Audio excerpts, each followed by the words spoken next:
Hello everyone សួស្តីអ្នកទាំងអស់គ្នាស្វាគមន៍មកកាន់ថ្នាក់រៀនភាសាអង់គ្លេសសាជាថ្មីម្ដងទៀតហើយនៅក្នុងថ្ងៃនេះគឺយើងនឹងបន្តការសិក្សាភាសាអង់គ្លេសជាប់ទាក់ទងទៅនឹងការប្រើប្រាស់ស្រៈផ្សំជាបន្តទៀតហើយយើងបានស្គាល់មកហើយស្រៈគោលនៅក្នុងភាសាអង់គ្លេសគឺមានចំនួន5គឺ A E I O O U អូខេ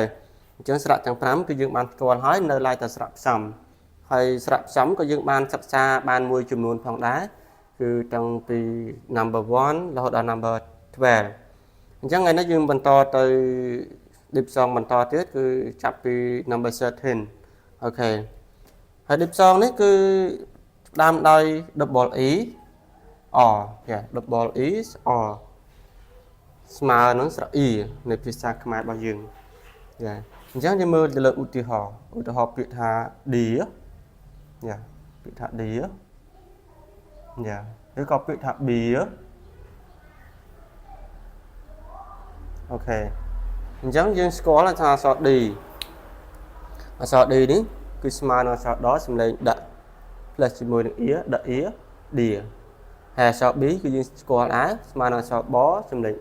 ប ear beer អញ្ចឹង dear យើងប្រើថាសត្វក្តាន់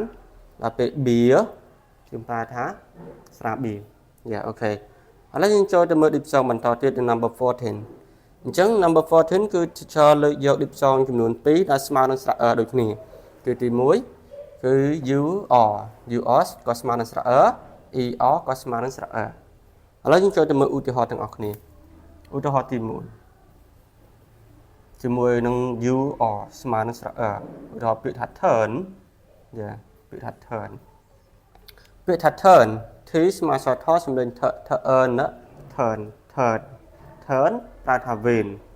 ប្រើថាវេនវាប្រើថាបើកអញ្ចឹងទៅហ្នឹងហើយហើយដល់ពេល er វិញ er ដូចជាពាក្យថា teacher teacher teacher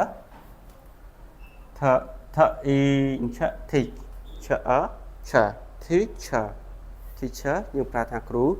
បង្រៀនអូខេឥឡូវមើលទៅ number 15 IE ស្មើនឹង I ឥឡូវយើងចូលទៅមើលឧទាហរណ៍ទាំងអស់គ្នាឧទាហរណ៍ពាក្យថា die ពាក្យថា die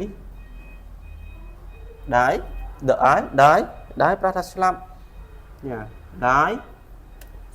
ប្រើថាកុហកហ្នឹងហើយអញ្ចឹង diphthong ហ្នឹងគឺយើងអាច spell ជាមួយនឹងព្យញ្ជនៈអញ្ចឹងទៅវាបង្កើតបានជាពាក្យមួយឲ្យយើងងាយស្រួលក្នុងការស្គាល់ពាក្យងាយស្រួលក្នុងការអានផងដែរឥឡូវយើងចូលទៅមើល number 16 double O ស្មើនឹងស្រៈ U double O ស្មើនឹងស្រៈ U យើងឧទាហរណ៍យើងចូលទៅមើលឧទាហរណ៍ទាំងអស់គ្នាឧទាហរណ៍ពាក្យថា cool ពាក្យថា cool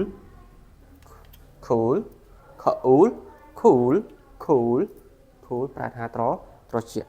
អូខេឥឡូវនៅក្នុងវីដេអូនេះគឺយើងសិក្សាតែ4 diphthong ប៉ុណ្ណឹងបានហើយដើម្បីកុំឲ្យវីដេអូរបស់យើងវែងខ្លាំងពេកហើយយើងនឹងធ្វើការសិក្សា diphthong ផ្សេងៗទៀតនៅវីដេអូក្រោយជាបន្តទៀត